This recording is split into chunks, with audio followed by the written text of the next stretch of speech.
Hey everybody, this is Danny with Legendary Muscle, and today I'm here with my good buddy Rick and his 2002 BMW M3. And a lot of you are thinking, Legendary Muscle, why is there a Beamer on it? Why is there a Series 3 Beamer? And it's not just any Beamer, this is an M3, which back in the day, these cars were pretty quick for the cars that they were at the time compared to all the other cars that we had on the market in 2002. So anyway, thank you very much for bringing your car on the show, man. Not a problem. So Rick, I know you told me this was your wife's car, right? Yes, technically not my car. I have my little fun DeLorean. She has her get me in trouble BMW M3. Okay, so this is like the his and hers get me in trouble cars, right? Yes. Like you got his and hers towel, yeah. You got his and her car. His and her cars, yep, absolutely. Right on. So, I mean, what's the story behind this car? We are the third owners.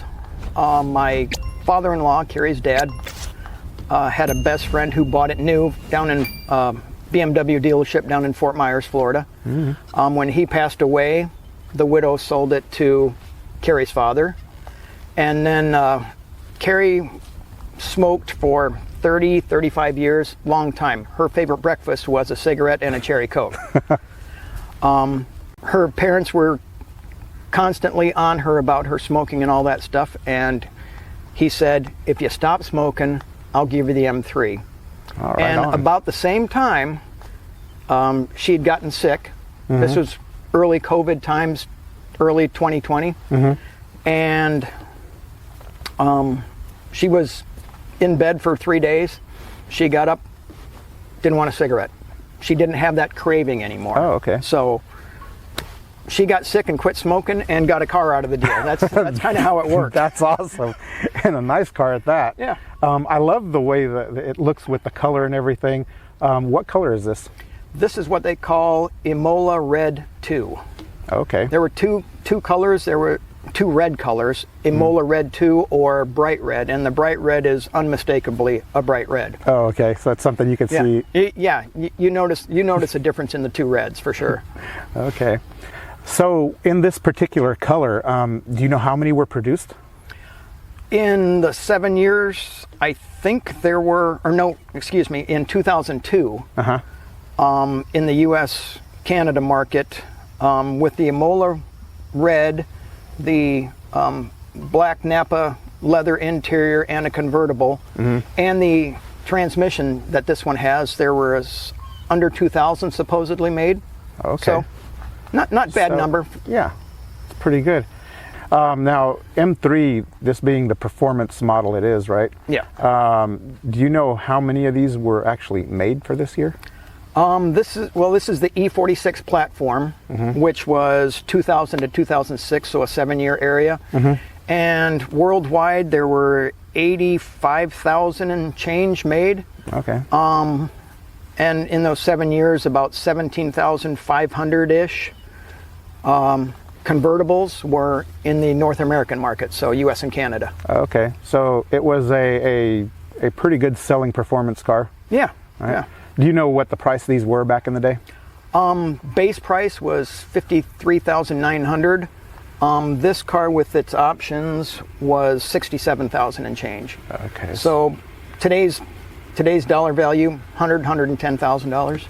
So it is a convertible, and that would probably explain why everything is leather on the inside too, right? Yeah, leather was the standard for the convertible. Okay. The coupe, there was only the two styles, the coupe and the convertible. The coupe, you could get a leather and cloth package. The convertible was just leather. Okay. So for a performance car, it did actually have some luxuries on the inside. Oh yeah. And performance-wise, so I'm seeing what size rims are those that these came with actually? 18s. 18s? In 2000, 2001, they had only 18s. Starting early 2002, you had the option for an 18 or 19-inch rim. These had the 18s. Okay. Brake and suspension-wise, so this obviously was also upgraded package compared to... Yeah, the M stands for motorsport. So it has beefier suspension, different springs, different stabilizer bars, bigger brakes, different brake system. And for 2002, this was pretty up there in performance-wise. If you look at production numbers, or not production numbers, but production info on, say, a Camaro of 2011 or even a G37 in Infiniti 2009, they had less horsepower at a later date than when this car came out. So this car actually was, the engine-wise and technology was a little bit ahead of its time. Yeah. This car is amazingly fun. You'll find out. The engine, what kind of engine is this? This is the S54 is the designation for it. It's a 3.2 liter, based off of the S50, which is a European engine, and it's got a 87 millimeter stroke, bore, 91 millimeter stroke. So 3.6 millimeter stroke, 3.4 inch bore. Dual overhead cams, variable valve timing. So now you were telling me that this car actually has weight reduction too compared to the other 3 series of BMW, right? Like the hood, you said it was an aluminum hood, right? The hood is aluminum. The convertible is heavier than the coupe. Oh no! Wow, really? Yeah, a few hundred pounds, but it is heavier. Just for structural reasons. Yep. Okay. The transmission, what kind of transmission does this have? There were 2 transmissions available. The Getrag manual 6-cylinder, or this has the SMG, the sequential manual gearbox. So it's that 6-speed, but there's no clutch pedal. Okay. All the clutch shifting and all that stuff is done electro-hydraulically. Okay. So this is a German-built car. There's no ifs, ands, or buts about it. It's German engineered, yep, and great. built in a plant outside of Munich. Okay. So what were most of the options that you can get on the M3? Metallic paint, 4-way adjustable lumbar support for the seats was available in the coupe, not in the convertible. The 19-inch rims that I mentioned earlier. You could get a navigation LCD monitor. You could get rear side airbags. Because it's a sports car, you never got a spare tire. There's no place to put it. Oh, well, yeah, right. But it did have a lot of luxury to it. Right. Those are the options that this car doesn't have. There's a bunch of options that the car does have. Oh, okay. So there's what you mentioned right now is stuff that this car could have had, but it doesn't. But it doesn't. The options that this car does have that were available. It's got the xenon headlights, and they're auto adjusting. It's got the cold weather package, even though the car was sold from a BMW dealership in Fort Myers, Florida. Oh, really? It has a cold weather package. So it's got it's got a ski bag. You can take a little compartment out between the rear seats and load your skis in through the trunk, and they'll just sit between the seats. Oh, really? Yeah. For Florida. And Fort Myers, you said, right? That's down south. Yeah, exactly. With that package, it does have the heated seats and stuff like that as well. It's got the headlight washing system. We've got a hard top for it, but that's up in the ceiling, hanging from the ceiling in the garage. So this has a cloth top and a hard top. Correct, yep. The hard top is red to match the other part of the car. The soft top is black. Okay. Which one do you prefer? I like the black. And from a sound system standpoint, it's got a CD player and Harman Kardon speaker upgrade. Okay. So I remember when we were going around your car, you mentioned something. I saw in the back seat some German writing, and it says "Do not cover." And you want to explain to the audience what that is on the headrests of the back seats? The headrest of the back seat? Yes. Yeah. That is, they're tiny little miniature ROP, they call it, rollover prevention systems.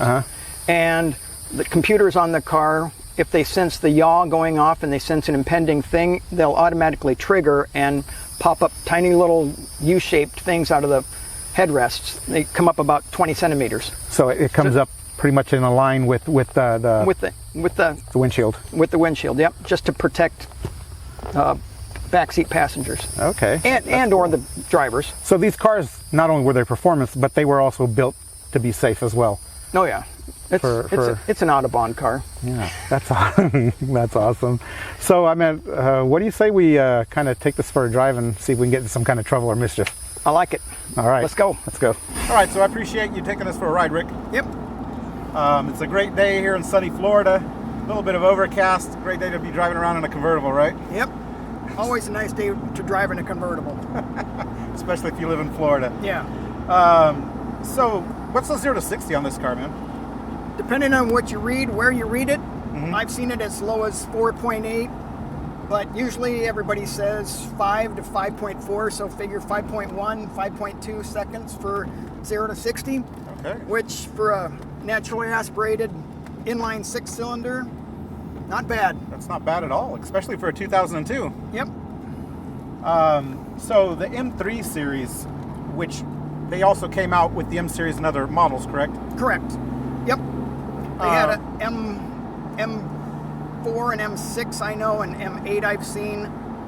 Okay. So the M3 series, actually the M3 was the first of the M series to come out, right? Yeah, 1986. All right.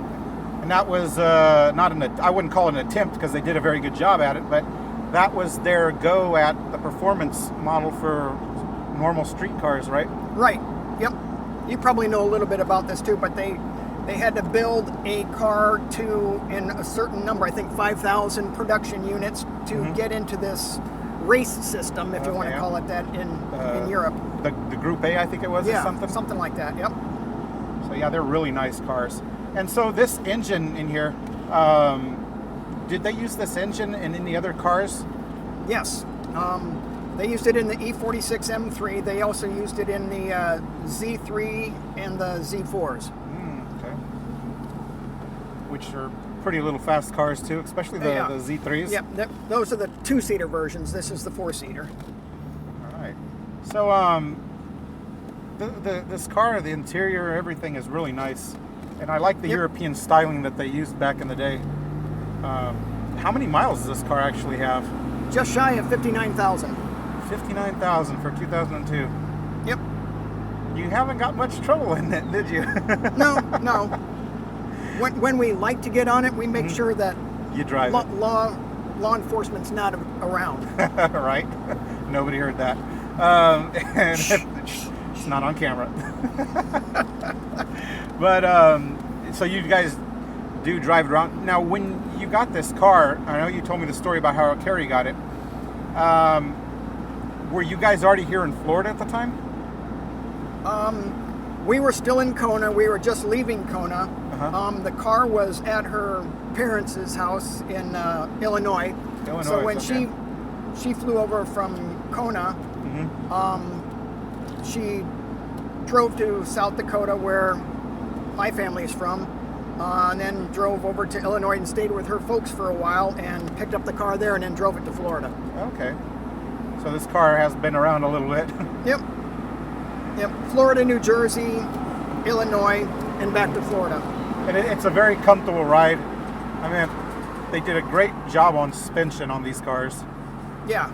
The handling and everything. And you said it's got some kind of a traction control, right? Yeah. All BMWs have what they call dynamic stability control. And I think we mentioned this earlier, but yeah, make sure that you don't flip over or anything like that, or make sure you don't spin out. You always have traction, and this has a limited slip differential besides. Okay. But I can turn on and off the dynamic stability control with the push of a button. Okay. And so if you wanted to go, drifting or something like that, it'll let you do that. Okay. And you have modes on this, the transmission, right? Correct. Yep. Okay. Yep. I can set the shift points with a little button down here, and I can shift it up or down with the console shifter down here, manually or automatic, and then I have paddles up on the steering wheel as well. All right.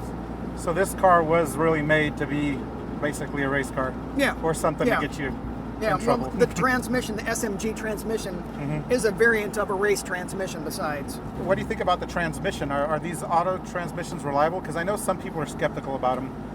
The skeptical people are the people that didn't know how to use the transmission, if you know what I mean. They always put it in the super sport mode and redlined it all the time and shifted it hard and all that sort of stuff. It's hard on the transmission, no doubt about it. If you use it as a daily driver and don't abuse it all the time, we've never had a problem with it. Gotcha. And that's kind of how people have to do. I mean, you can't just hop in a car and say, "Ooh, race car," and then Yep. everything, nothing lasts forever. No. It all depends on the treatment you give it. Yep. Yep. So I see your TAC goes up to $9,000. I mean, what's up with that? Yeah. Red line's $8,000. It produces its 330 horsepower or 333, whatever you want to call it, at 7,900 RPM. So you get it up there, and it's got 262 foot-pounds of torque at 4,900 RPM. So it's a nice little race engine. It's literally it's a very subtle race engine actually, because we're driving, and I know it's got insulation, the motor and everything like that in the engine bay, but you can barely hear the engine. The engine, you can hear it at this point. Okay, we're cruising, but I'm pretty sure it sounds pretty mean when you... Oh, you get on it. Get on it, yeah. You can hear it. And it's cool because BMW doesn't... I mean, they had great styling, but they never did anything over the top. No. Big hood scoops or this or that, you know. They were very subtle with their looks, to the point to, if you don't know a BMW, you're not going to know what's under the hood. Yeah. And speaking of that, I mean, this thing actually has quite a few badging, M3 badging around it. Yeah. But they're in spots to where it doesn't like pop in your face, but you will see it if you pay attention. Yeah, exactly. The door sill plate, the instrument gauges, the shifter, some of the outside badging, all M3, but it's not in your face badging. Yeah. And it sounds really nice. All right, so before we sign off, what's actually the engine specs on this? For the S54 engine, I mentioned earlier, it's got 87 millimeter bore, 91 millimeter stroke, dual overhead cam, 4 valves per cylinder, 11.5 to 1 compression, so it needs 91 octane gas or higher. So very high compression, very little spiffy, nervous engine, right? Yeah, yeah. Okay. Well, I mean, it likes to come alive at, $4 grand. $4 grand. If $4 grand get up there really fast. Yeah. Okay. So, I mean, before we do sign off, do you want to give a special shout out to anybody? Yep. Got to thank the wife for letting me take her car out. We kind of keep this under 4,000 miles a year, so it's fun to take out every once in a while. And then I'd like to give another shout out to all the Paradise Cruiser family out in Kona. Miss you guys. Thank you guys so much for putting our episode on your guys' newsletter. Yeah, that was great. I forgot to mention that to you. I like that. I saw that, and I really appreciate you guys on the other side. So I guess it's time for us to go, right? Yep, time to go. Aloha, everybody. We'll see you guys. Later. Until next time.